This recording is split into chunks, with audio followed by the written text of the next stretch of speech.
Hello, this is Gene. I just want to do a little video real quick before I go out for the day.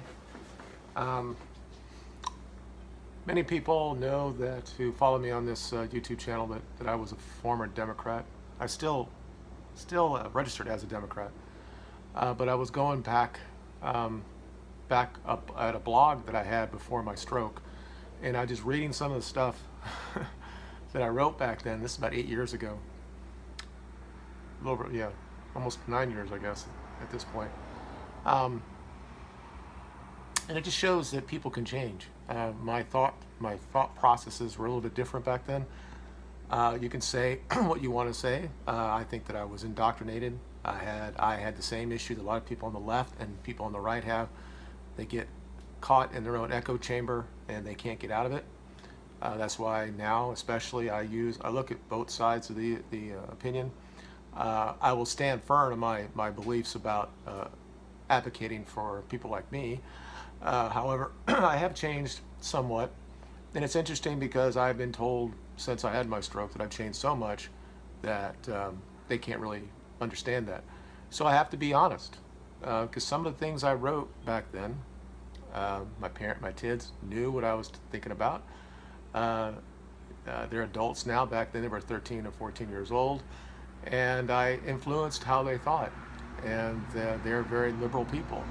Now my older son, is red pilled enough, and he's aware of the issue of for the white man, the white people in the West, but he's still very liberal, much love like myself at that age. And my daughter that lives with me, she's way out there, a leftist in a lot of ways, but then she doesn't really say she's a feminist, the third wave feminism, but she is. She's all about this and all that stuff.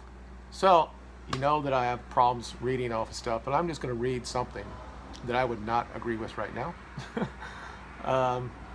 There is no real good or bad people in this story. Just in my viewpoint is somewhat changed a little bit, and there is no. I point out villains here, that there are really no villains here. It's just how I thought at that time. And it just shows that anybody can change their mind. You just can't sit there and say we can never get these people to wake up to the issues that we have. It could be hard, and you may lose a lot of friends if you open up to your thought processes. But you may find a hell of a lot more that will be on your side, and you might be more happy about it as well. So the blog was called According to Lachine. My last name is Lachine. I think anybody that goes up and types my stuff in any video of mine, and you just Google that video, it'll somewhat link to what my name is. So I'm not, I'm not trying to hide away from my identity. It's out there. Just be sure that anybody that would be against me, I am fully harmed if you come here to do something about it. So, and this is how it started. I mean, if you can look at it, it says According to Lachine. Now, my last name means the dog, and there's a lot of reason why that is. I've heard this rumor that we were royalty at some point, and we had this fight with another noble family, and if we lost the fight, that we had to take the surname of a dog. So apparently we did. I don't know, but my heritage is European, Belgian, France, German for the most part. Who knows? There might be a very small percentage of me that's not those areas, but I'm clearly Germanic from those people. But if you saw in here, the big thing on here is I had a picture of Old Trafford. Obviously, people who know me, that I'm a Manchester United fan, and I'm very upset about how they lost yesterday. And it seems like that right now, other than the really important things about white advocacy, that shit pisses me off when they don't play well. They get paid so much fucking money, and a lot of people in the alt-right will say that they just poo-poo sports, and I just think that sports is a really good way to, especially for young men and obviously young girls too, to get the idea of teamwork. It's something we lost because we don't really have to do this anymore. We'd have to be together and actually build a community anymore, because everything is, if we just pay for it, somebody will come out and do it for us. And Benjamin had a nice video last night, and I'll link it below. And he talks about what is really valuable when it comes to money, because money doesn't really mean anything. Anyway, so I started with, the first one is August of 2010. Now, I had my stroke in December of that year. So well before I had my stroke, I was saying very liberal things. So I get it now when somebody tells me, hey, you changed so much. I did. I mean, I was watching MSNBC. I loved Keith Olbermann. I loved how he'd take down people. I like Rachel Maddow. I was a feminist to a point. I wasn't the ones that really hate women or hate men, but I thought that this was something that was necessary, that women were not getting a real deal in this country. And of course, I found out that that was all bullshit. So the first one I started was the worth of stuff. And it says, you know, and this is very similar to what Owen Benjamin said last night, that we have this money and all we do is buy material shit. And you can see the car behind me. This is like the third or fourth car I've had in the last 7 years. I don't buy used cars. I get the car, after about 2 years I pay it off, and if I don't really like it anymore, I get a new one. I had a BMW, then a Miata, then I had a VW Bug, and then I had this car. And I've had this car for a little over 2 years now. And I'll be honest, I'm having the itch to do it as well. But I love how it looks, so I don't think I'll ever get rid of it. I think when we move to Alabama next year, I'll probably have a small roadster that I can drive around with the top down, and I'll keep this car as well. So anyway, so I talked about that, and the other one I talked about Afghanistan. And if you remember that, there was a video, this is in 2010, of course, and they were showing that we were leaving Afghanistan, and I was so happy about it. You know, I was Democrat. I said, here, Obama's doing the right thing, bringing our boys back. But we're still in Afghanistan 8 years, 9 years later, and it's the longest war that we've ever had, unless you want to say the Korean conflict is not actually stopped, so whatever. But the one I want to talk about is, this is August 18th of 2010, and it is celebrating the 19th Amendment.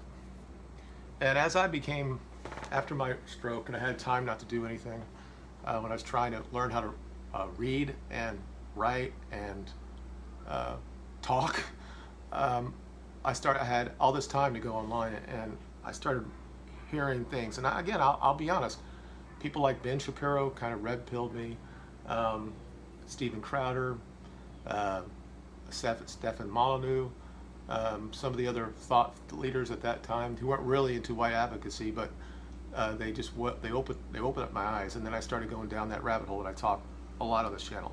And I was way at the top of there. So, but before that ever happened, I wrote this. Before I was waking up, I wrote this. I don't think I can actually agree with pretty much any of this, because it basically paints the Republicans as the villains in the story. And people know when you actually research just factually, once the women got the vote, a lot of things kind of changed, and became more of a degeneracy type of a society. Now again, not all women, and because a lot of great women are more conservative, more traditional, believe in responsibility both by the men and by themselves when it comes to sex. And I think understand what I'm talking about there. This idea that they're going to shout their abortion is an affront to God and to everybody that is decent. You should take the responsibility and have either birth control, make sure that the man that you're with has a condom on, and then if it happens that early on, if you want to have an abortion, personally I'm against it, but right now the law allows it. In the first trimester, I'm okay to a point with that. I think that the science is pretty clear that it's a human life, but the idea that we're celebrating it, that that is part of all of this, that we've allowed. I'm not going to say that we allowed women to have their voice. Okay, we've had people to infiltrate women, and in a lot of ways, as much as men are, women are gullible, and they think this is somehow good. But anyway, I'm going to read a little bit of this if I can. I'm going to try and do this. I mean, this is me, and I would not say shit like that now. And I'm basically bearing my soul to you, saying that yes, I was on the other side. And again, I'm not considering myself Democratic or Republican. I think they all suck. But when I read this, it's shocking that because I was at that point, all my faculties was there, 140 IQ. I thought I was right about everything. Anyway. It says, celebrating the ratification of the 19th Amendment. Of course, that's giving the women the vote. And before we get into this, a lot of people understand that the vote was based on if you had property in this country. And so there were women that had property and they could vote. And all men didn't get the right to vote until they signed up for selective service so we had a caveat till all men had the ability to vote. Most men did not vote before that 19th Amendment. So women still don't have that requirement to vote. They just have to be of the right age and they sign something, then they can do it. Men still have to sign up for selective service. So when the feminists talk about they want everything to be equal, they're not marching the streets to have them sign up for selective service. Anyway, I know some of my more Neanderthal friends might be still ruining the day that the fair sex were finally allowed to vote in this country. But I, for one, is celebrating it today. 90 years ago, 36 of the 48 states voted to ratify the 19th Amendment to our Constitution that states the rights of citizens of the United States to not be denied or abridged by the United States or any state on account of sex. So, 36 voted for it. So I put a little thing in quotation like real, like, I can't believe they're not progressive enough to vote for it. And then I had to continue on and say, okay, 12 didn't ratify it at first go, which for back then was, God, I believe this shit. That maybe was just an indication of how our culture was. But looking back deeper into data, we find that the same states, including the state I grew up, took several years, even decades, to actually ratify this amendment. The least of states it took them like 30 years after some say 40, it took 50 years for Florida to actually ratify it. Now, that doesn't mean that women did not vote in the 1950s in Florida. So it's just, oh Lord, I can't do this. After living in Florida and being in a very conservative part of Florida, I clearly had this idea that I was better than the people here. And when I read this, it kills me that I had this idea that I believed this. Now, I'm not going to sit there on this channel and say that everybody's equal, okay? We're all different. And the common sense of most of the people around here are a lot better than mine. These guys that can actually build shit and will be there. They have no money, but they'll be there and help you the next day that you need it, and no question whatever asking. And these are the salt of the earth type of people. And it took for me to have a devastating stroke to actually understand this. And I mean, it is so bad when I'm looking at this. How bad I was when I thought this way, that I was smarter. It's this white liberal idea that we're so much smarter than everybody else. That I didn't really go to college. I went later on, mostly online, but decided I'm better than them because my IQ is a little bit higher. And I said I've talked many times on this channel about IQ and how that's important, but it's also important the idea that most people are good regardless of their race. So anyway, okay, I'm going to get through this. All right. The last one that Mississippi didn't ratify until 1984. So that's 64 years after the 19th Amendment. So what I did at the end, and reading this is like, geez, I could write really well back then, and that pisses me off now because I can't do it. But I won't. It says I won't try to draw a parallel with the geographical location of these states and the logic that have been waiting for 64 years for Mississippi State to ratify this amendment. But I do have a more salient question. Has the sentiment in these states really changed in the last 90 years? God, I can't believe I wrote this. It says, it wasn't astonishing that these states would reject the preposterous idea that a woman could actually be trusted to vote, nor is it a coincidence that these states almost unanimously represented from both parties voted against the Civil Rights Act of 1964. Whew! As a progressive, okay, this is August of 2010, I must state that without the Northern Republicans' support, see, this is where I actually took both sides. I was in my echo chamber, but at the same time I said it would not have happened if the Northern Republicans didn't support these legislation, would never have passed in 1964. And I'll still say at this point that I think that that legislation was necessary. What happened after that, that was based on human and how we dealt with each other in the community or whatever. It's not really the legislation. I mean, forcing people to move out of the school they were going to and then forcing them to go somewhere else. But anyway. And I started talking about, let's recall what was going on in 1964, 17 months before. We almost went to war with the Russians, and then a little later than that, JFK was killed. And then when this all came back together, and we got the civil rights legislation passed. And this is where I started talking about the villains in the story. And now, some 46 years later, it's 2010, and there are many challenges: the wars, economy. We have seemed to lost this idea of bipartisanism. I wrote a few days ago about the Republicans continually mantra to do no, no, no, and there's no real desire to see this. There is a desire to see this president fail. That would be Obama. And in my opinion, that this country is going deeper into racier and fair. What positive point of any have you heard from a Republican recently? It is, oh my God, they're putting on a mosque in New York City. We must stop the terror babies from being born in this country, or is this president really an American citizen? Far from me to just type this without a video, and I think there was a video of Leo Gomer talking about it, and also about the birther shit. Yeah, and then also about the mosque.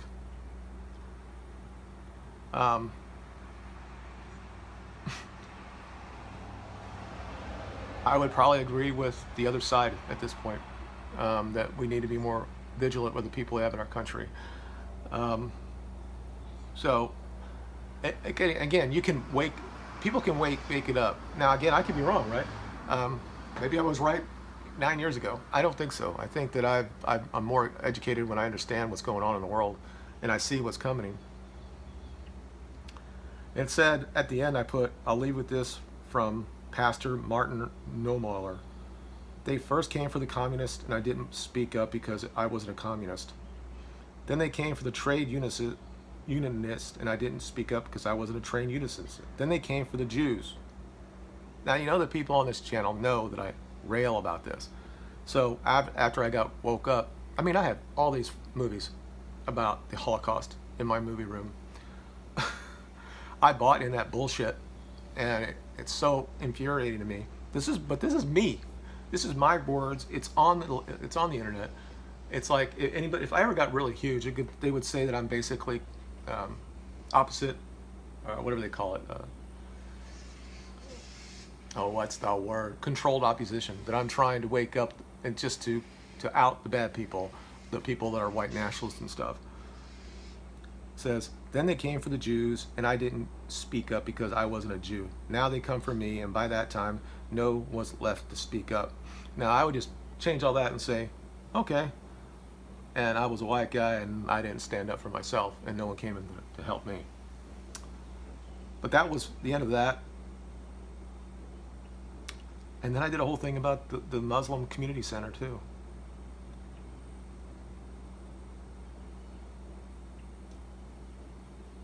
It's just crazy, the stuff. And I don't know if I can link it. I'll try to link it to you guys so you know this is what I was thinking back then. And it just, I mean, I don't know what to say at this point. It's not like I was 20 when I did that. I was in my 40s. I served in the military for 24 years. I was working at a defense contractor at that time. I was around a lot of conservative people, and we had debates all the time. And I just thought that I was right about everything. And again, to me, it's not right and left. It's not.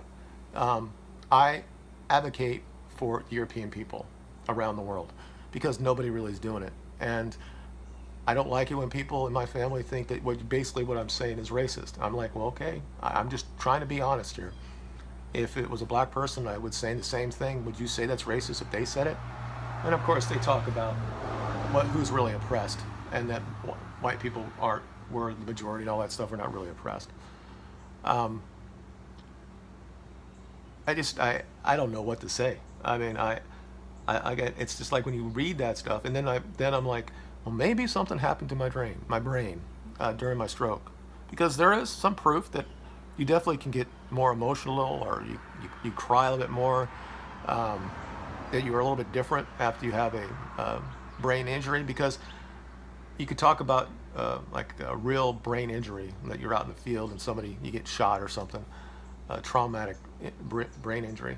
A stroke is the same thing, and but it didn't really affect the emotional areas for me. It dealt with my language areas, so, and how I hear stuff, language come in, and how my brain processes it, and how I can now respond to that. I have problems still trying to understand everything that people are saying to me, and sometimes I think that they're saying something, and then there's no, I didn't say that, and then sometimes I think they're just doing it just to do something to me. It's like I get paranoid about it. But I think that in a certain amount of areas, that I was just so tied off, so driven by the narrative, the progressive narrative back then, that that as a white liberal, that I had to help everybody else, and I was forgetting about my own people. And when you go down that rabbit hole, when you're at the top of it, and you're like in the men's right advocates, or you're against anti-feminism because they've gone too far, you start calling that out, and then you started going down that rabbit hole, and you realize who's behind it, and then you're like, oh my God, and you just keep going further, and you think everything's basically been a lie since day one. Now, I don't really get into the crazy stuff. I'm not a 9/11 truther or anything like that. It's but things that are logical and rational to think about. And I've been talking this issue with my son for a long time. I was like, I just want to know why the people that are doing this, why they're doing it. I said, if I'm going to say that it's basically Jewish people, certain sect of Jewish people, why are they doing it? And Owen Benjamin actually talked about it last night, because it's not all Jewish people. He said there's something there, but why are they doing it? And that is the issue. And then it becomes, is it just basically the oldest rivalry there is, that it's basically I'm not going to say that we're fallen people, and that we on this world, that we pretty much worship Satan. I mean, this is something that's true. If you believe in the Bible, that we're the fallen people until we're reborn, but that Satan has control of the country, of the world, and you start talking about the currency, and Benjamin talked about this, and it's like, you just can't continually blame the Jews. First of all, European people need to wake up and defend their country and all that shit. We have to wake up, and we just can't continually blame the Jewish people. And we might find out there's something more behind it. They're all slaves, like he brings into it. All of us are different levels of slaves, and they're probably the most slavist of all, because they're They are bowing down to the biggest whatever it is. If you believe in Satan being that is running the world, they're at that top of the spear, right? And they're the ones making taking that orders from him, either, I mean, I don't directly, but whatever. And then the rest of us are just further down the line. And there are people that he talks about. I'm not going to say those names because I don't want to get banned. But again, people like Benjamin. Some people call him controlled opposition or controlled whatever. They might say that about me if I ever get big, which I won't. But it's just interesting to me that what I thought about. I mean, it's nice that I could actually write before. So now I can never write it like that, and I can't really talk the way I used to. But I think about now how I'm sure when people listen to me, because there were people who actually responded to that, saying that I was, a snob, baby, a snob. And when I look back now, some of the words, like, I can't believe that 36 or 12 states didn't ratify the 19th Amendment. Not just because whatever. I mean, it's factually, you can look at the statistics and say that women with the vote is universally damaged the West.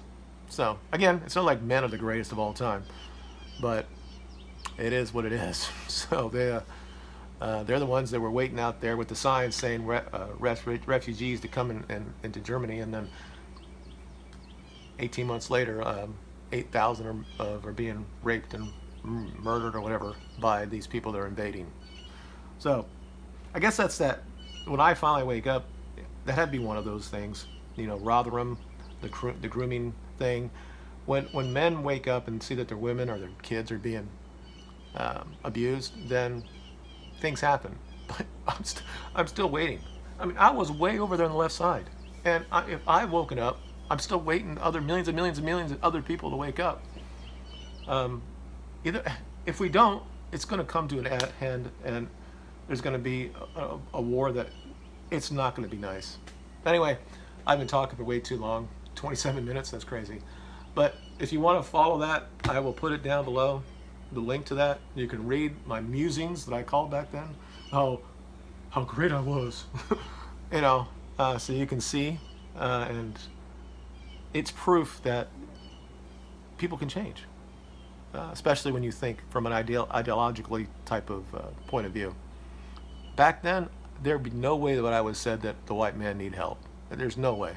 I would have said that I'm the most privileged person on earth, and it's just it's just strange for me to read that.